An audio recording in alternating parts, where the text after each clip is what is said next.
Alors vous voyez l'archange Michael dans ce psaume 100 qui s'appelle « Préservez votre alliance avec les anges ». Il me dit, je vais vous lire juste un passage, une dizaine de versets. « Sachez que le monde des anges est pour vous la porte permettant d'accéder à des mondes supérieurs.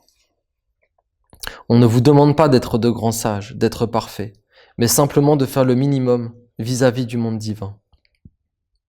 On vous demande de respecter l'engagement que vous avez pris.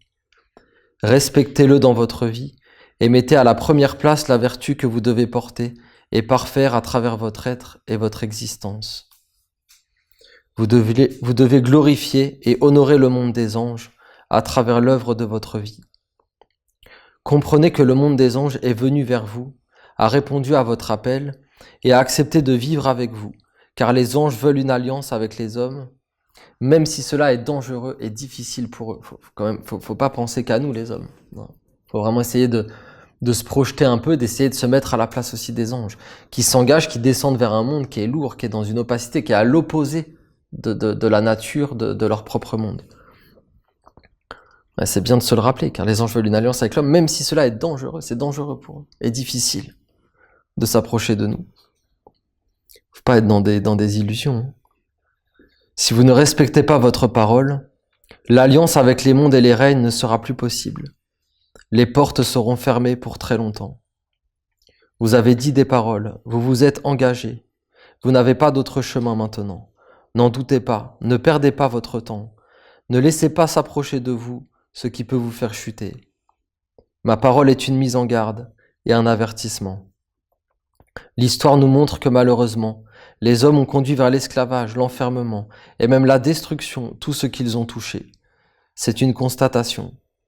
Ils vivent à présent isolés dans un monde qu'ils fabriquent et qui les conduit à leur tour en esclavage et dans la perdition. Vous demandez à un monde supérieur de venir vers vous parce que vous en avez besoin. Et c'est une vérité. C'est nous qui avons besoin du monde divin plus que bien sûr que le monde divin a besoin de nous pour faire une certaine œuvre, mais il n'a pas besoin de nous pour vivre avec Dieu. Il vit éternellement dans la lumière de Dieu. Mais nous, oui, on a beaucoup plus besoin de eux que eux de nous. Il faut quand même prendre la mesure. Alors soyez fidèles à votre parole, à votre alliance, à votre tradition. Ne faites pas ce que les hommes ont fait avec les animaux, la forêt, la mer et tous les mondes qui se sont approchés d'eux. Aujourd'hui, vous les Esséniens, êtes un peuple élu, séparé des autres peuples et de leurs dettes karmiques. Si vous vous rendez compte de la chance, c'est une chance inestimable, inouïe. Ça ouvre une porte que tu peux pas avoir ouverte dans ta vie si t'as pas cette alliance. Tu peux faire un certain chemin, bien sûr, d'évolution. Il y a plein d'êtres qui évoluent dans le monde des hommes, qui passent des gardiens, des choses qui modifient. Il y en a beaucoup, même sans être dans une tradition, mais ils plafonneront à un moment donné. Ils pourront pas passer un certain degré. Si vous rompez l'alliance, vous ferez vivre en vous le karma collectif et universel de la bêtise, en sacrifiant l'ange, la vertu, uniquement pour accueillir le monde des hommes et le porter dans votre vie, vous sentir exister en lui. La vertu est un être vivant qui a sa propre évolution, sa propre intelligence. Ne freinez pas cet être et ne l'empêchez pas de grandir tout simplement parce que vous n'êtes pas capable de respecter vos engagements. Je sais que tous les Esséniens ne sont pas ainsi et ne vont pas sur ce chemin. Vous êtes les héritiers d'une tradition glorieuse qui fait honneur à l'humanité, mais il faut être clair. Un tel abandon de la vertu et de l'ange serait une trahison et une profanation qui nécessiterait de nombreuses vies pour qu'une réparation soit possible. Je vous ai transmis le message, vous devez l'entendre comme une parole décisive. Oui, parce que à un moment donné, il y avait des Esséniens qui devenaient Esséniens puis qui partaient. Alors, et certaines choses se disaient. Alors Olivier a dit, et c'est une vérité, que bien sûr, jamais un Essénien qui quitterait la ronde des archanges ne serait condamné, il aurait notre bienveillance, notre bénédiction, mais ça, vous comprenez, c'est notre part à nous. Nous, on peut faire ça. C'est le meilleur qu'on puisse faire et c'est ce qu'on doit faire. On ne doit jamais juger un être en tant qu'être humain.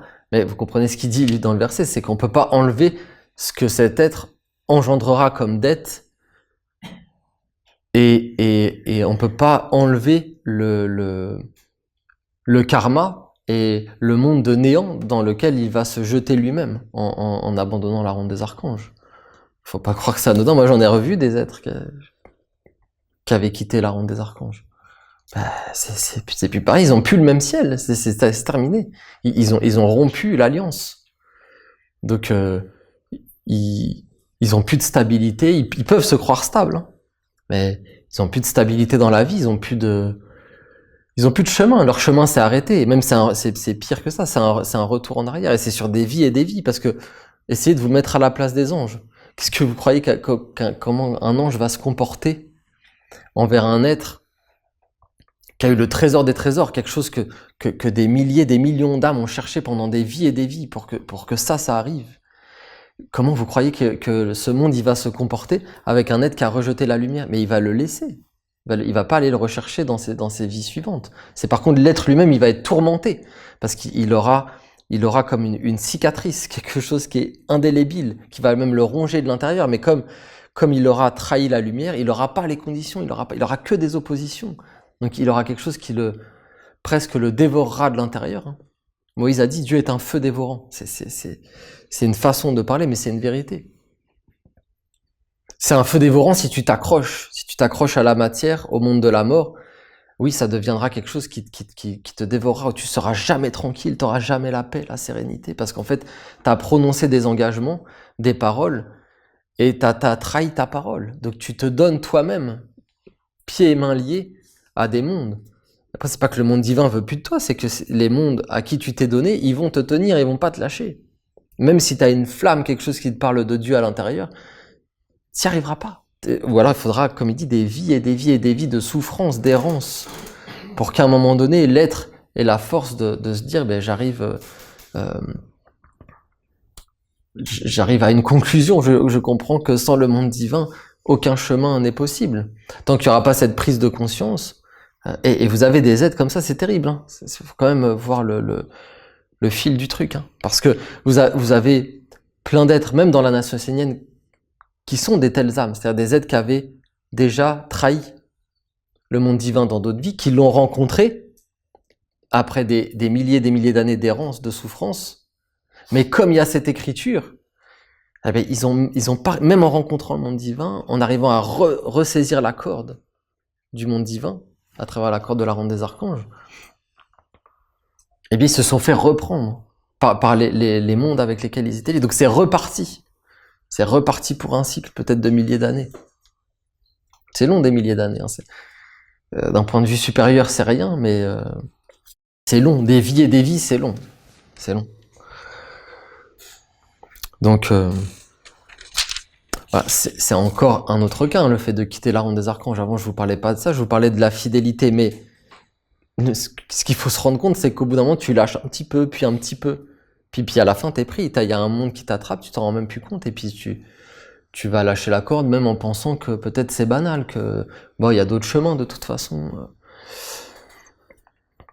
Bah oui, il y a peut-être d'autres chemins, mais toi, le chemin que t'as choisi, c'est celui-là. Donc si t'as prononcé des paroles d'engagement devant un monde supérieur, t'as pas le choix. Et c'est pas t'as pas le choix dans un côté, t'es condamné. C'est le bonheur des bonheurs. C'est voilà. Et moi, je veux pas avoir d'autre choix que celui-là. Sinon, c'est pour aller où? C'est pour faire quoi? En plus, t'es libre, c'est quand même très libre, hein. La nation essénienne, quand t'es un Essénien, tu peux faire plein de choses, tu peux faire presque tout ce que tu veux. Olivier avait dit, la seule obligation, c'est l'étude. L'étude, c'est d'être un étudiant, un être qui entre dans une école, qui travaille sur lui. Voilà. Et à côté de ça, tu peux faire tout ce que les êtres humains font. Voilà. Après, dans une certaine mesure, faut pas se dégrader, faut pas se salir non plus. Faut être éveillé. Nous, il n'y a pas de règle morale extérieure. Faut juste, on compte, on mise sur la conscience. On fait confiance aux Esséniens. On va pas leur dire tu dois pas faire ci, tu dois pas faire ça.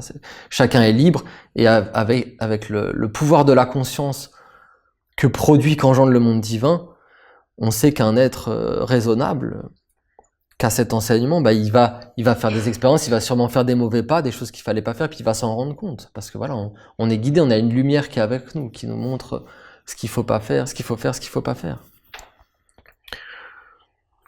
Voilà.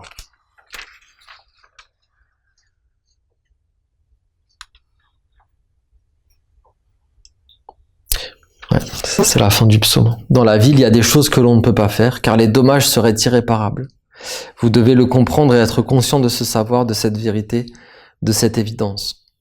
Vous n'êtes pas des matérialistes, ni des spiritualistes pour qui rien ne compte à part eux-mêmes.